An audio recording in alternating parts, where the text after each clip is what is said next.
and gentlemen, this is your coach at Empowerment Assets. Today, we're going to be breaking down a few key ingredients to actually knowing how the stock market works. This is going to be basic. Please ask questions, and you will receive a better understanding once you leave this. So, welcome.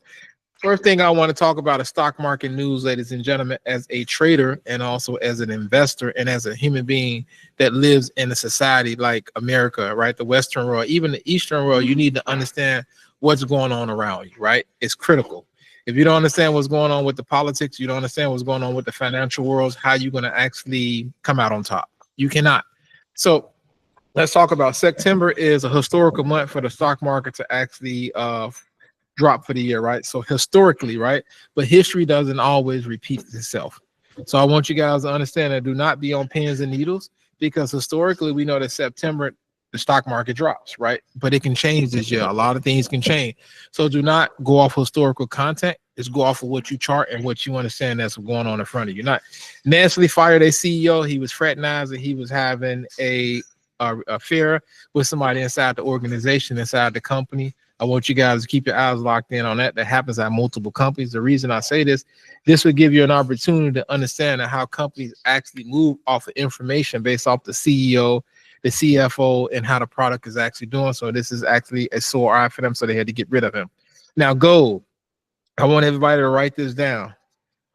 Gold is always a hedge, right? Gold is always a hedge. So gold futures is rising to record levels because it's uncertainty and there's a lot of concern if the Feds is going to drop rates or the Feds is going to keep rates at the same level. So gold is going to continue to keep on skyrocketing until they make a critical decision if they're going to drop rates and how far they're going to drop rates. So please, ladies and gentlemen, gold is a precious metal.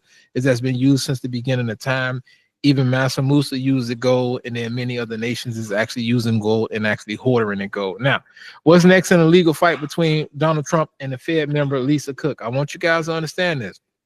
This is life-changing, not just for me, but it's life-changing for the next generation after us. Nobody in the Feds have been fired. Nobody in the Feds have been fired. So this can be an attack on the Fed, monopoly on the control of money. So if this sticks through, Trump would actually get what he's looking for. He actually have control on the board, so he can actually force the Fed members to actually make a decision, or hey, we're gonna get you fired. We're gonna get you fired. So my thing is, please pay close attention to what's going on with Lisa Cook, and my thing is pay close attention to what Donald Trump say moving forward. Now, Trump is declaring war on housing emergency, ladies and gentlemen. This is from the secretary. I want you guys to give a round of applause for that because housing is becoming so unaffordable. They have to get to a point where it's affordable for people, right? It's unaffordable, right? Housing, owning houses is unaffordable, mortgage is unaffordable, and renting is also unaffordable. They're telling you to make more money, but jobs is not paying you more money. So no matter how many hours you work, you can't make it up on the back end because everything is too unaffordable. So it's going to be declared emergency on housing. So we'll see how they actually come to a point where they can make housing more affordable for people, not just middle class, but poor people. And then they can actually find a way to stop the rich people from actually accumulating all the wealth when it comes to actually real estate and things like that. So we can actually have a trickle down effect to the downside. Now, Trump and immigration push back, ladies and gentlemen. I want y'all to understand this. All of this immigration and ISIS and all that's going on is going to affect the bottom line of the financial market, right? Places like Texas, places like California, places like Florida, everybody is going to suffer, right? Because you're taking labor out of the force. And this is the reason why AI and automatic robots is actually ramping up, because they already knew, as they would say, the dominant society already knew, hey, we're going to be getting rid of immigrants, right? Because in our eyes, we know that they have cheaper labor, but the cheapest labor that we can actually get is in a form of an AI robot that can actually consistently keep on repeating the job over and over and over and over again. So we don't have to hire nobody. So this is the spiel. This is the play. I just think this is a catch-22. So pay close attention to the company that's building a robot, and the robots is going to actually be interacting and doing human jobs, right? So robots is going to be coming into the human elements. Now, Trump tells drug makers to justify their success. So basically what he's saying is, how successful was your COVID-19 vaccines, right? If you want government funding and you want to be able to issue these COVID-19s, you need to justify how is COVID-19 actually a success? How is it actually helping people? And what is the downsides of COVID-19? So that's something to keep your eyes locked in on. So things like Pfizer, things like Moderna and things like Johnson & Johnson. These are the companies that made the COVID-19 vaccine. So this is something to actually keep your eyes on. So I want you guys to pay close attention to what's going on. Now, watch this, ladies and gentlemen. Plane carrier in the EU, right? We know that these are European leaders, right? Listen to this closely. Was hit with a suspect Russian GPS interference. I want y'all to pay close attention to what's going on, right? So they're saying Russian is basically spying on European nations, is tracking their airplanes. So this is very critical, ladies, not just for United States security, but also the rest of the world security. If you can actually track prime minister, you can actually track all these people, airplanes, and where they're going, where they're landing, who they're picking up. This is a security hazard, not just for America, but also on a global scale. Now, S&P 500 hit 6,500. I know me, B, and a few of us been talking about this for months. S&P actually cracked 6,500 and went above. This is an all-time high. They said S&P 500 can crack $7,500 by the end of next year. 7,500. So I want y'all to write that number down. I pretty much roughly got hit around 7,350. We can actually hit 7,500. It depends on what happens over the next 6 months. If the Fed is going to actually have control of the interest rate, if they can actually lower them, and then more money and funding comes into the market. Now, this is what I want y'all to think about. As a historical change in how America are buying groceries underway with SNAP, ladies and gentlemen. Benefit cuts begin this Monday. So basically what they said, if you're receiving food stamps, they don't want you to really buy sugary stuff like cereals, ice cream, cupcakes, cookies, and chips and things like that. So they say, you know what? We think that America is obese. We think that the diabetes epidemic is actually increasing. So we're going to actually cut these things out for SNAP benefits and things like that. I got a question for everybody on how do you guys really feel about them cutting the benefit for SNAP? Do y'all think is a good thing, or y'all think that is a bad thing, or you ladies and gentlemen are 50-50 on that? What do you guys think about that? Because this is important, because we know that a family member that receives food stamp, we know family members that used to receive it. Do you guys think this is a bad thing, or you guys think that this is a positive thing moving forward? What do you guys think?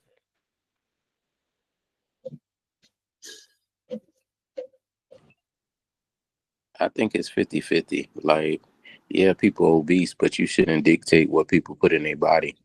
Like, at the end of the day, you're going to put in your body whatever you're going to put in your body. Nobody's really monitoring you. I agree. I figure like this. I agree with you. I figure no matter if you're giving them food stamps or not, a person is going to go out and buy the snacks regardless. Yeah. Right. And so go for it, Russ. No, I didn't mean to cut into what you were saying, Coach. I think it's a crock, because it ain't like the so-called healthy food is even healthy for you. I mean, with the amount of processed food we eat, I always trip off of the fact that like McDonald's French fries in the United States got like 11 ingredients. French fries, 11 ingredients. Go to UK and eat McDonald's French fries, they got 3 ingredients. So, right. In my opinion, I'm like, it's all a crock. It's basically straight like, bullshit. Hey, it's straight BS, right? Yeah. Because when you really look at things that really make sense, no French fries should have 11 ingredients. No French fries should have more than 3 ingredients, right? The fries, of seasoning, and then cook it in the oil. So my thing is, anything outside of what are the ingredients are doing to the human body, right? So the human elements, we are evolving, right? We are growing. Our body is being susceptible to things that we don't supposed to be. So I think I'm 50-50 on it. You shouldn't tell people what to buy, right? If you are supplying this to the people, you shouldn't tell them what to buy, how to eat, because people is going to be unhealthy one way or another. Right? They're going to be healthy one way or another, right? So you just need to pay close attention to what's going on with that, because it's historical, right? The government is now saying, hey, we are in your kitchen. We're going to make sure that you don't buy cupcakes, and we're going to make sure that you're not going to buy ice cream and potato chips, right? Because guess what? It's going against our recommendation. At this point now, you control the multiple facets of my life. You tell me what I can buy. You telling me what I can consume with TikTok. You telling me what I can do on Facebook. You telling me all of these things that I can do, right? What about the things that I want to do, right? What about the laws that I won't pass? What about less taxes, right? You know, we don't really have a say-so when it comes to that, right? So those are a lot of things to think about. So now moving forward for this week, ladies and gentlemen, we got earnings reports. We don't have too many big earnings report. We got Academy Sports. We got Neo on Tuesday before the market open. We got Macy's on Wednesday before the market open. We got Campbell Soup. So that's something to think about. Campbell Soup has been around 100 years, right? Plus, right? So if you guys start thinking about How many times your grandma bought cream of mushroom, cream of celery? How many times that people had the rice and chicken inside the Camel soup? So you got to think about, this company is not going anywhere. So this can be a form of investment for yourself, your kids, and your grandkids. Camel soup is going to continue to keep on thriving. It's going to continue to keep on growing. So that's a company you should always look into. Macy's, I don't pretty much like that, because the way the world is set up, a lot of people is not really going inside stores and shopping. I know it's a staple, but Staples closed down just like Kmart closed down. We know that Staple closes down, Party City. We know that many other companies are going to close down. I don't think Macy's going to be able to stand the test of time over the next 30 to 40 years. So that wouldn't be something that I'd invest in, but we do have multiple other companies that's actually invest. So we got CRM, right? So that's something to look forward to and looking for a form of investment as well. We got Shoe Carnival. We know as kids, we went to Shoe Carnival. Pretty much our kids probably don't know nothing about Shoe Carnival because pretty much everybody orders offline. Nike, everybody goes on Amazon. And then we got multiple other companies. We got Lululemon. So that's something to look forward to this week. Lululemon reports on Thursday. So I'm going to be looking heavy into Lululemon and seeing how I could trade the earnings reaction and make a quality buck off of that. So that's what we all into. Now, there's another one on here that I really like, and I want you guys to really pay close attention, is DocuSign. DocuSign normally moves before earnings, normally moves after earnings, so we got two opportunities to make some money off of DocuSign. I do have weekly picks is going to be out, but on here we got ZS. We're taking puts. We got AEO. We're taking puts. I'm neutral on ASO. I'm waiting on see how it actually performs Monday or Tuesday when the market opens tomorrow. Then we got CRM. I'm taking calls. You guys have those in the groups, and AMD, Dell. And remember, you want to assess your risk, right? You want to understand that execution is key. So you want to be able to check off the list. Is this going in your direction? Is it full time frame continuity? What is the setup on a higher time frame? Now, let's get to it. A brief history of the stock market, ladies and gentlemen. Can anybody tell me what do the stock market mean to you? Anybody? What do the stock market mean to you, Russell? Stock market means to me it's an opportunity to own a piece of a public traded company and to make some money, to make money in my sleep. Make money in your sleep, right? So they say you're not successful until you start making money in your sleep, right? Not spending money in your sleep, making money in your sleep. So I agree with you. The stock market to me, it looks like a grocery store, because I know that inside of a grocery store, that's everything that's on the stock market. So I know that I have what options, right?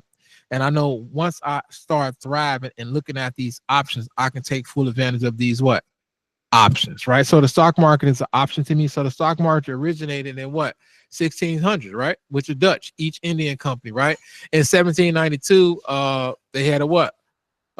An agreement, right? I want you guys to understand they laid an agreement, a foundation for the New York Stock Exchange. So we know that the current stock exchange and stuff been around since the pretty much early 1800s, and it's still thriving because they came up with a concept. We buy and we sell. We sell and we buy. We buy and we sell. We sell and we buy. So everything in this world is based off buying and selling, right? What are you willing to pay for a product and what somebody is willing to sell it for, right? So it's pretty much always, I wouldn't say even exchange or a fair exchange, but it's always an exchange. Now, I want you guys to think about this key milestone, including the Great Depression that happened in 1929. We pretty much getting close to that almost 100-year reunion. So I want you guys on the dot-com boom in 2000 and then the financial crisis in 2018. I was affected by that. And the bubble, I was affected because my mom was affected. I was a little bit young, but in 2008, there was financial crisis we haven't seen in a while. And then we had algorithm and digital trading in 2010 and so beyond. So the stock market has been around for over 300 years. Y'all follow me? The stock market has been around for over 300 years. And when we perish and where we're gone, right, the stock market is going to be around for another 300 years. So do you want to make money now for yourself, your family, your kids, and your grandkids? Yes. You want to be able to set everybody up for success, right? You don't want to set them up for failure. So you want to be prepared, and the best way to prepare is to invest in companies you know that can stand the test of time. We know that as we push forward as a society, everything is going to be AI robotic driven. So you want to invest in the best company that's going to be providing the chips. You want to invest in a company that's going to be building a robot. You want to invest in a company that's going to be using metal. You want to invest in a company that's going to be using platinum. You want to invest in a company that's going to be using silver and things like this, so you can be able to navigate the treacherous water when we do have pullbacks in the market. So the stock market is going to be here to stay. It's up to you. Do you want to take advantage of the stock market? All right, next thing, let's talk about this, the evolution of indexes. Can anybody explain to me what is an index to you? What do an index means to you? I'm calling on you, Brandon. What is an index?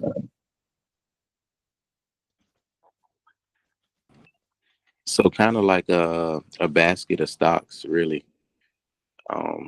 So similar to like if you have a basket, you have a whole bunch of things in it. The whole bunch of things will be companies. So index pretty much mean like a basket of stocks, in my opinion. Right. So it's just a basket, right? So it's like an umbrella full of things that under that. So an index was created to track the performance of the Dow Jones, right? Now think about this. I want you guys to understand that. It was created to track the Dow Jones. So the Dow Jones is the oldest index, right, in the United States, right? It was created in 1896. So just a little bit of history.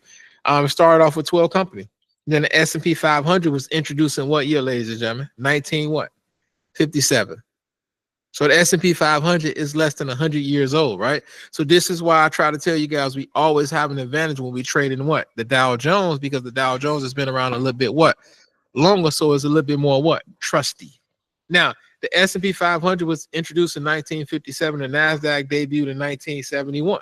But I want you guys to understand that the NASDAQ focused pretty much on tech. So when the NASDAQ focuses on tech, ladies and gentlemen, I want you guys to understand you have an opportunity to pick which best tech that you want to follow. And the NASDAQ will give you the top 100, the top 50, the top 25, and the top 10. It's up to you as an investor to take full advantage of that. And it's up to you as a trader if you want to trade it. Now, one thing that I did notice about the NASDAQ that a lot of people overlook is the performance of the NASDAQ, right? The NASDAQ usually performs well when technology is performing pretty well. So let's talk about the statistics, right? So the statistics of all of these, right? People in the world usually follow the S&P 500 is the benchmark, right? The S&P 500 is the benchmark of, hey, the top 500 companies in America, pretty much top 500 companies in the world, outside of a few companies like in Saudi Arabia, we got a few companies inside Asia, but the S&P 500 is the big boy. So I want you guys to understand the securities is listed on these stock exchanges, and we want to take full advantage of these things. So let's talk about these top indexes. S&P 500, the Dow Jones, the NASDAQ, S&P 100. I want y'all to look inside the S&P 100 because it's the things that I don't really talk about because I don't want to actually cloud people's judgment, and I want to make sure that I give you guys information in small bunches because a lot of information would actually put you in a position to feel like that you don't want to do it. The Russell 1000, S&P mid cap, the Russell mid cap, and then the Russell 2000. So these are things that we want to talk about as individual investors and also as traders because we need to know what companies is flowing through what index, right? We need to know what index is performing well over the last 12 months, to 24 months, to 36 months, over the last 72 months, and so on and so on from there. So this has actually put us in position to be successful moving forward. Now, let's talk about this. What is the S&P 500? I'm going to call on Russell. Explain to me, what do you think the S&P 500 mean in your own terms and how you actually utilize it as a trader and also an investor? The S&P 500 is the top 500 companies in the stock exchange, and I use it to invest in and sometimes play options. To me, it just is telling you your top 500. So it's an ETF. And so the best way that I've heard the ETF being explained is that it's your all-star team. It is. I mean, you got Steph Curry, you got Klay Thompson, you got KD, you got LeBron James, you got SGA, you got Ant-Man, you got Karl Anthony Towns. You got so many great players, right, that you can actually rotate that actually makes you money. So let's talk about the S&P 500 for a minute. I want you guys to think about the S&P 500. Think about it like this. So let's say we all have family members, right? But we got family members we like over other family members. So let's say you got mama, you got grandma, you got daddy, you got two siblings, a brother and a sister, right? And then let's say you got a cousin you like. That's your S&P 500. So you're going to invest in them because you love them and you want to see them flourish. So why not invest in the top companies? And the S&P 500 is the largest U.S. company by market capitalization rate. So that's basically saying if the company is worth $3 trillion, and let's say NVIDIA is worth $4.5 trillion, they'll be the top company by market capitalization rate. That's what a company is actually worth. So you just take the shares, you divide it by the price, and then boom, market capitalization rate. Now, what you think about this?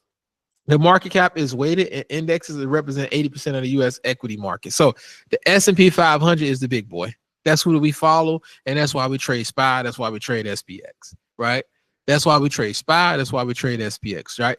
you want to follow the money, right? It's the benchmark for the health of the overall market.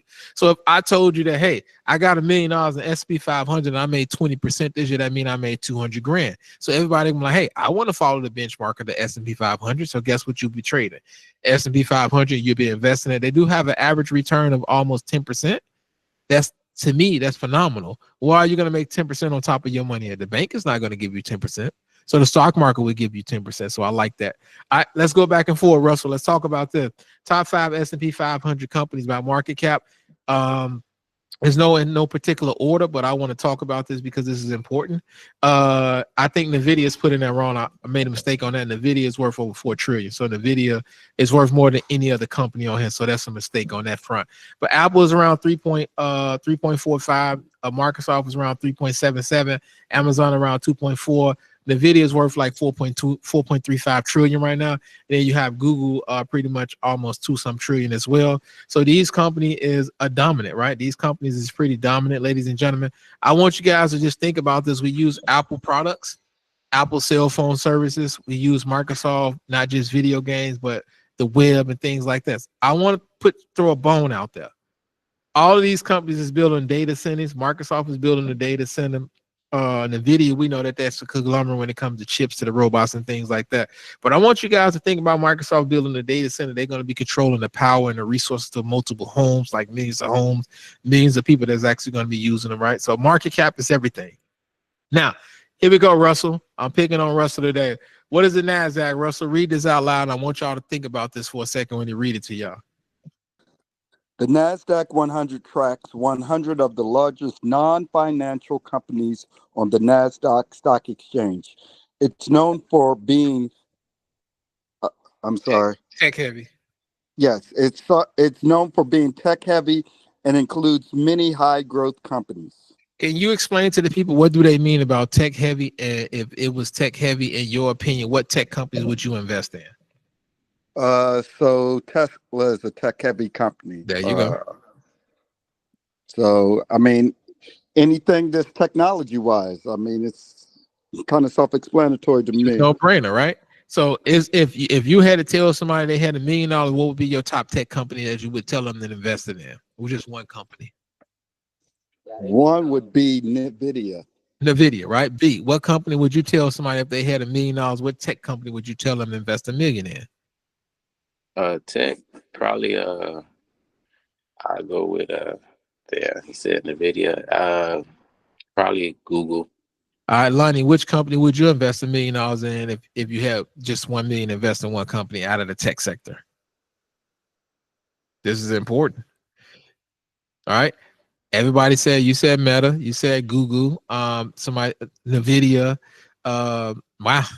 It's a company that I think a lot of people is overlooking, right? And I want you guys to really understand that Tesla, I will put $1 million in Tesla because of the upside to Tesla far outweighs a lot of the companies like Google, correct? Because what do Google really have outside of the cell phone and search engine? Can anybody explain it to me? What do Tesla have? Humanoids, and what's going to be ruling the future as we move forward? Humanoids, right? EV, charging stations, and mega what? Mega plants where they actually producing what? Energy.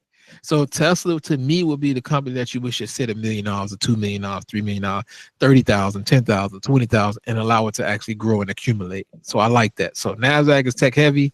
That's important for us to understand where the money is going. That's where a lot of investments are going. That's what's driving the market. Now, let's talk about the top companies inside the NASDAQ. We got Apple, Microsoft, NVIDIA, and Meta, and Amazon. Let's talk about Amazon for a second.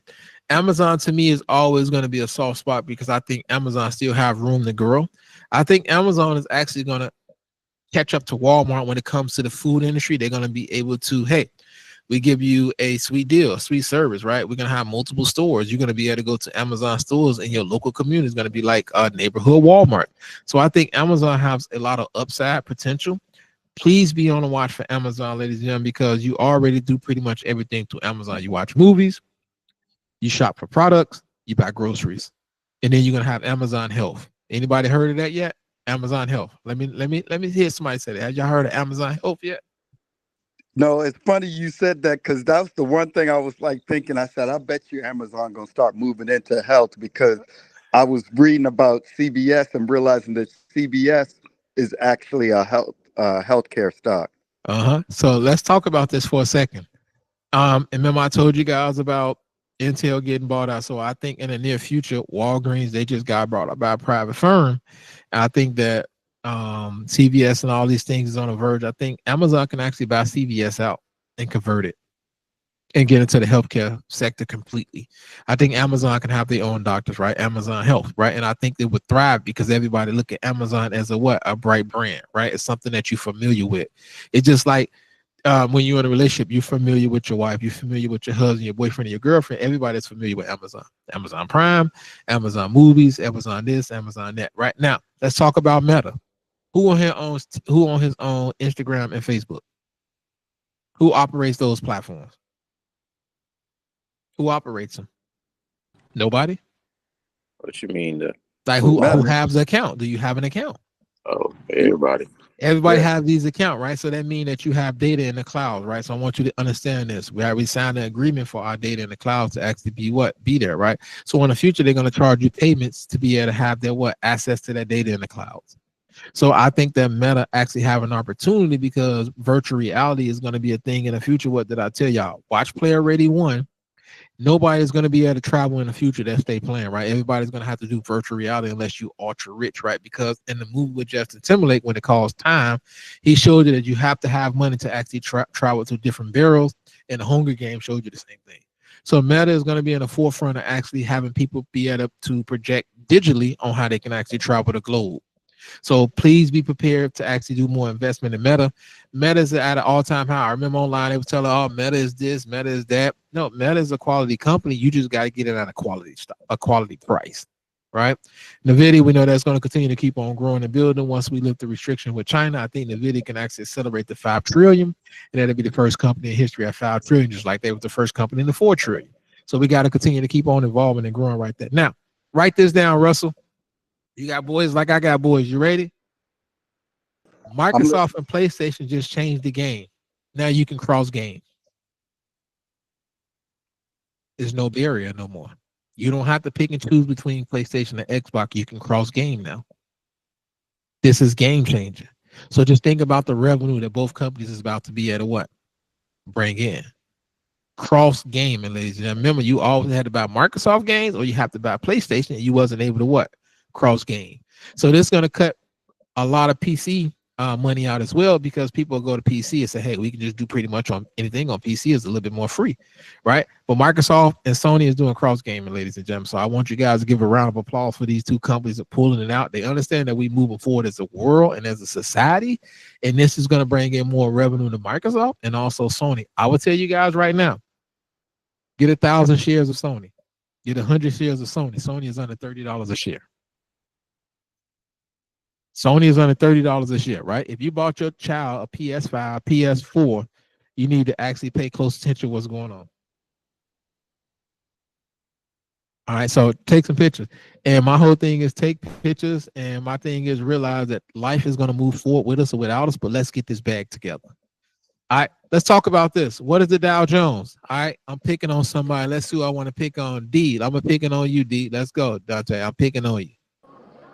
I knew it. Dow Jones index, 30 major blue chip. Yes. Now tell me why you like to trade this and why is it an advantage and why is it a disadvantage? Honestly, with it being blue chip companies, any news or anything for even one or two of those companies is going to move that index. But overall, generally, it's safer since it's weighted with 30 other ones. Right. So it has key level of sensitivity, right? It's weighted, right? So think about what he just told you guys. It's weighted off a price and not market capitalization rate like the S&P 500.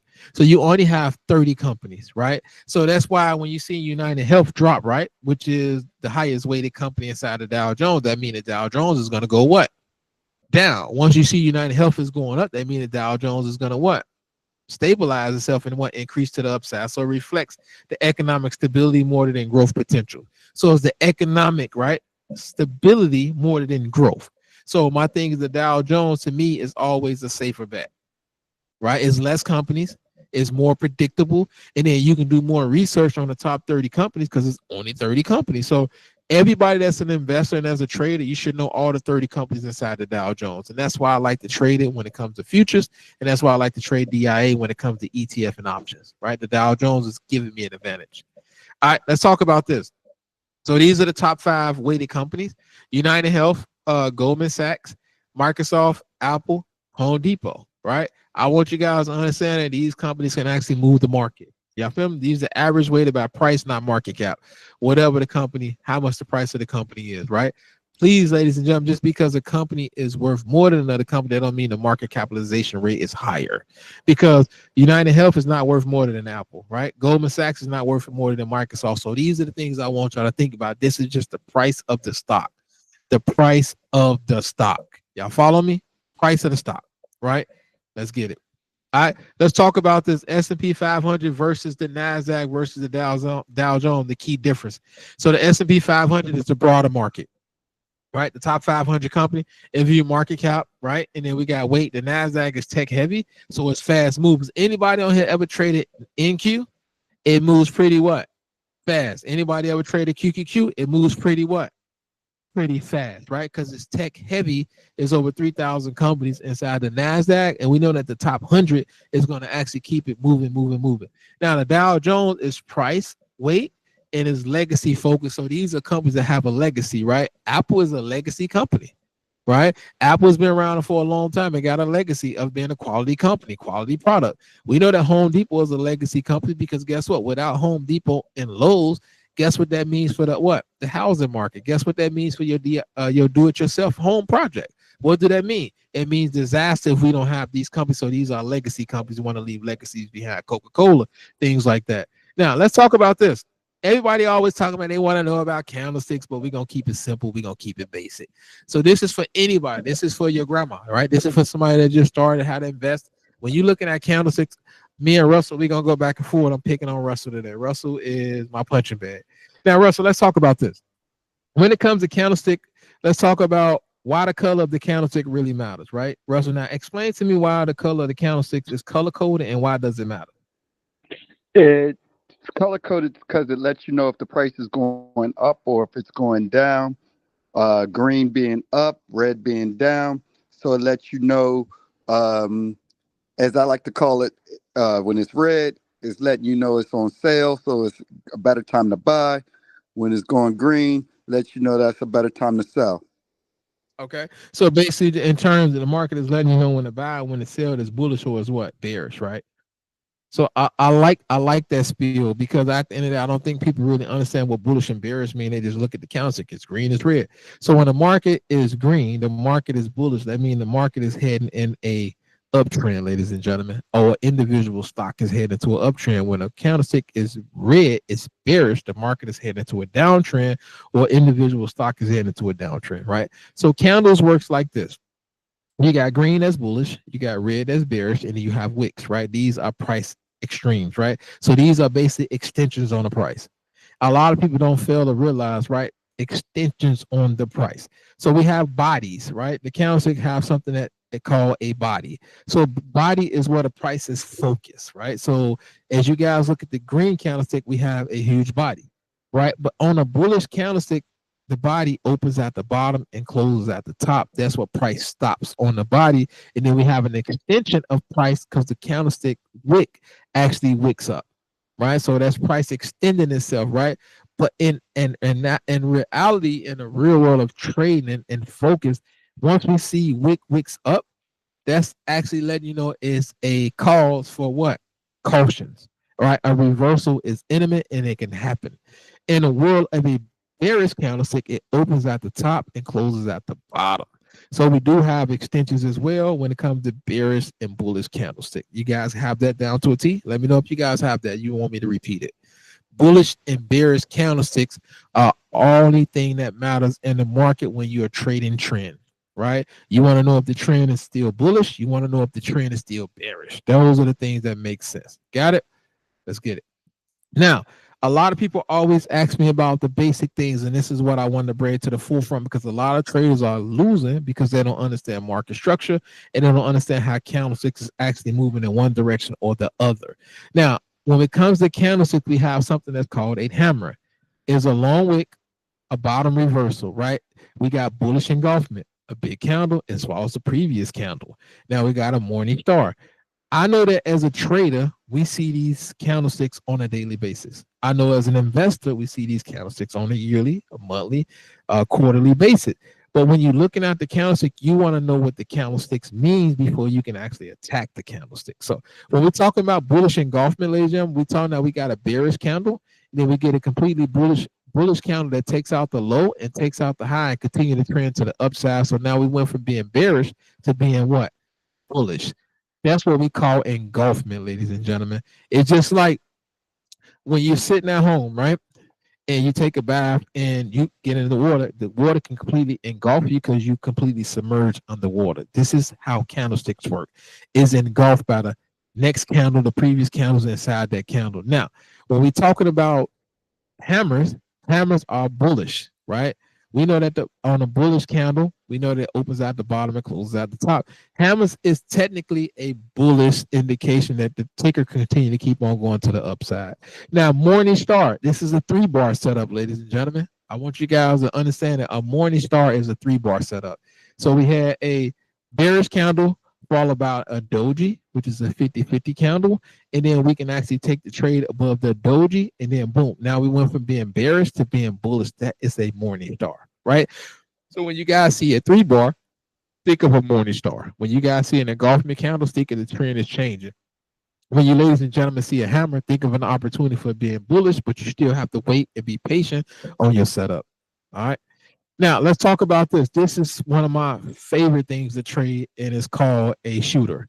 When I see shooters on higher time frame, ladies and gentlemen, I'm looking for opportunity. So a shooter have a long upper wick, so pretty much a rejection, and the price is actually coming back down to the opposite direction.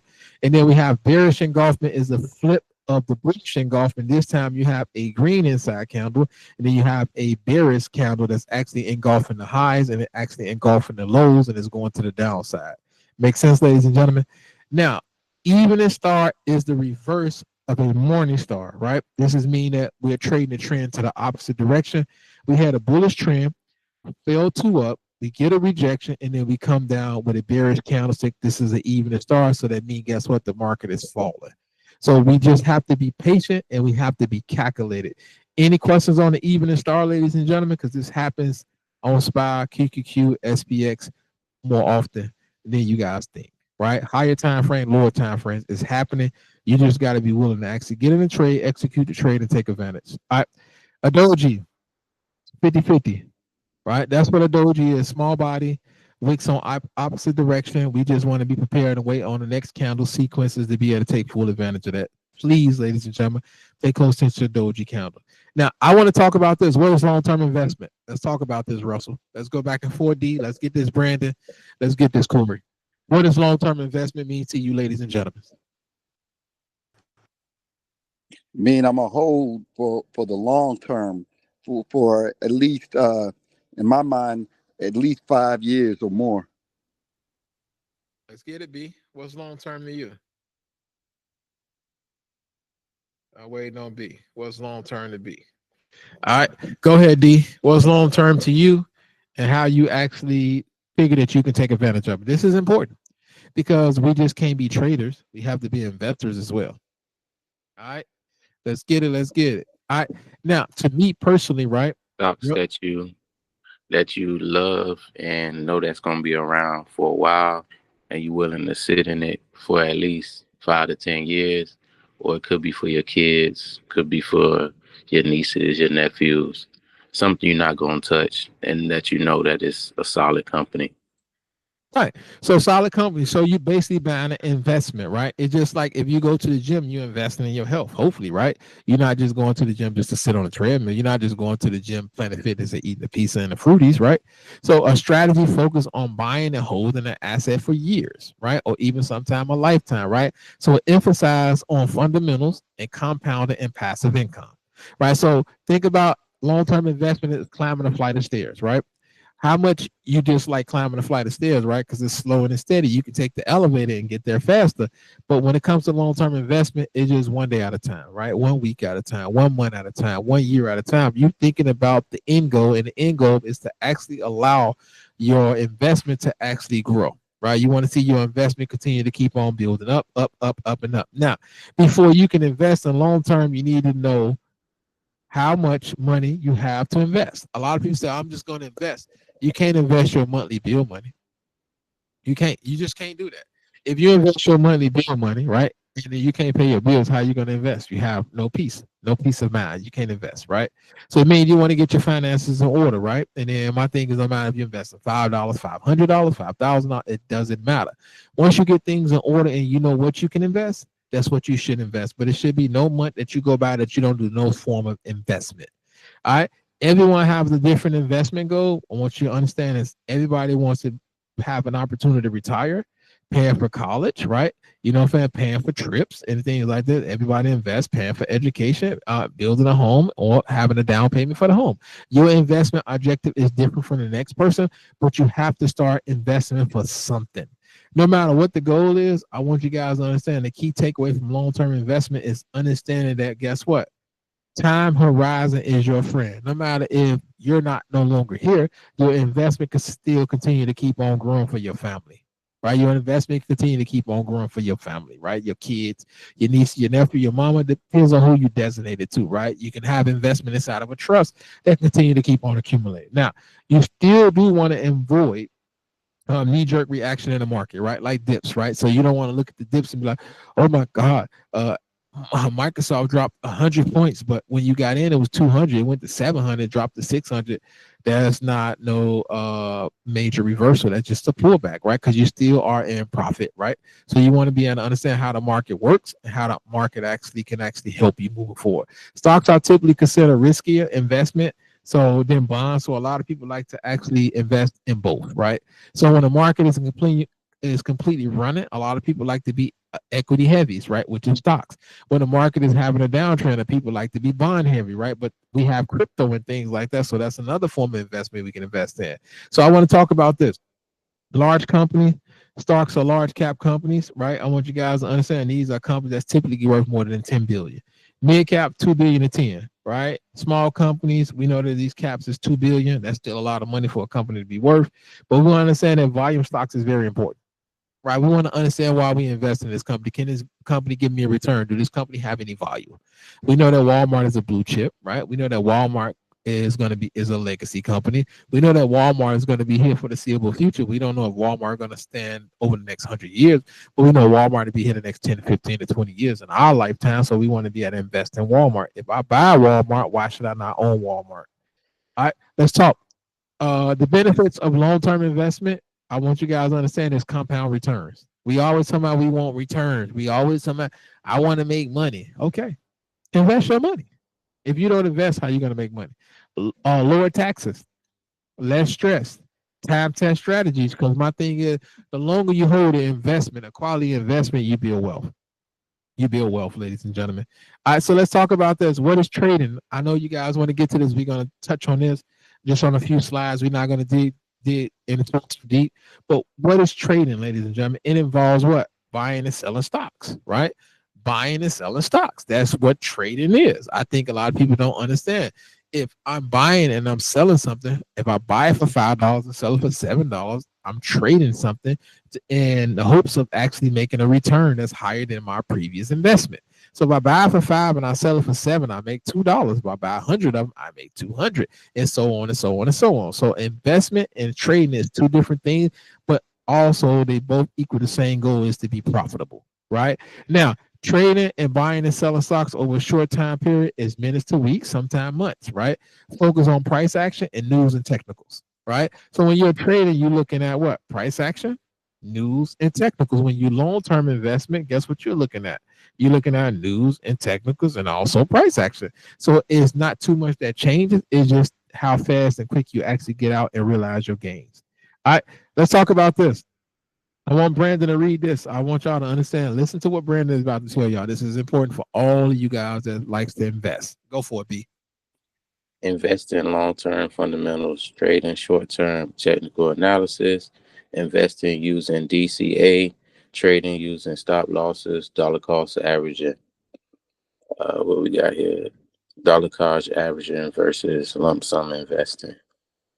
Either can work for you, right? If you have a large lump sum of money, you want to put it in one individual stock, you can do so. But if you have a 9 to 5 and you get paid every 2 weeks, every week, you can do dollar cost average. You can put one small bag $30, the next small bag $50, the next small bag $100, and so on. So that's what dollar cost averaging basically means. You just averaging into this investment because you like this investment, but you don't have the lump sum payment up front. That's what it's all about. All right, let's talk about using Robinhood. I think you guys fail to realize Robinhood has been on a tear lately. It's been closing down people's accounts, but it's still a good platform if you guys want to use it. It's simple, user friendly. You can buy crypto, you can buy investment stocks, you can trade options on it, and it's commission free trades. All right, so that's Robinhood. And so you download the app, open it, open an account, link your bank account, search the shop, choose about, order stock, mark, limit, buy, sell, whatever you want to do on that platform. E-Trade works the same way, but E-Trade is a little bit more in depth. You can buy different stocks on E-Trade, different retirement accounts. You can get a savings account. You can buy different bonds and things like that. So E-Trade can actually help you and propel you to move forward as an investor, right? So better for experienced users, right? Because retirement accounts and different forms of education, 529s and things like that. Now, same way you open up a Robinhood, you open up an E-Trade, a little bit more details, they ask you a little bit more questions and things like that. So you can actually set your account up within a day or two. Now, what is the ETF? I know Brandon talked about this. Before we leave, we got to explain to you guys what is the ETF. So an ETF is a exchange trade fund. It holds a basket of stocks, right? So instead of you buying Microsoft, Nvidia, and Google individually, you can buy a ETF, which is called SPY, and you get all of those stocks inside one, or you can buy QQQ. And let's say you want to buy United Health, let's say you want to buy Walmart, you can actually buy it inside DIA. So you get multiple stocks under one umbrella for a cheaper price instead of buying them individually, or you can buy DFAU and you can get all those stocks into one. All right. Now, last thing, let's talk about this. When you guys are investing or you ladies are investment, use stop losses. Right, risk only 1 to 2% per trade. Maximum if you guys are doing options 10. It depends if you're trading the SPX 20, 25%. Depends on what's the original investment amount. Avoid revenge trading. Avoid revenge trading. Never over leverage. Please, ladies and gentlemen, avoid revenge trading and never over leverage. Basically, if you got $1,000 account, why would you put $800 on the trade? Why? If you had a losing trade and you put 1,000, you lost $500, and you see that, hey, I need to get back and get this 500 back. That's revenge trading. Because if your setup is not presenting an opportunity for you to take advantage of, that's revenge trading. You just want to get into a trade. Got it? Fear and greed, ladies and gentlemen. Discipline matters. All right, discipline matters more than the strategy. If you don't have any discipline, all right, you just want to give your money out, just give me a call. I'll send you my address. You can Zelle it to me. You can Cash App it to me. Do not just give these people your money in the market. You're not getting these people your money, right? It's a difference between just giving them money and having a bad trade, right? Stick to your plan, right? Because fear and greed is very important as an index. It's measuring the fear and greed in the market, right? How fearful are traders, right? How greedy are traders, right? When somebody's being fearful, you want to buy. When everybody's being greedy, you want to sell, right? Because it's going to be an opportunity for you to take full advantage of. So psychology is everything. Now, technical analysis, remember, you want to identify the trend. You want to understand support and resistance. You want to confirm volume, and you want to use tools, RSI, MACD, moving average, whatever works for you as a trader. Now, think about what I'm about to tell you. All right, when you got to fundamentals, when you understand the company, is earnings report, PE ratio, revenue growth, balance sheet health, and then you want to understand, look at the industry trend. As we move forward, we know that the healthcare is still going to be around, the tech sector is going to be around, and financial sector is going to be around, right? We got fintech for that. So if you guys understand all of these things, you can take full advantage of how to look at fundamentals, and you can understand of options. We all want to understand that options. We either trade in calls, we're trading puts, we're looking at strike price, we look at expiration, and we're looking at execution price. We're looking at is it a limit order? We're looking at if it's a market order, and all of these things that actually help us move forward as a trader. Now, your final thoughts, ladies and gentlemen. What do you guys think is going to happen this week, and how can you capitalize this week?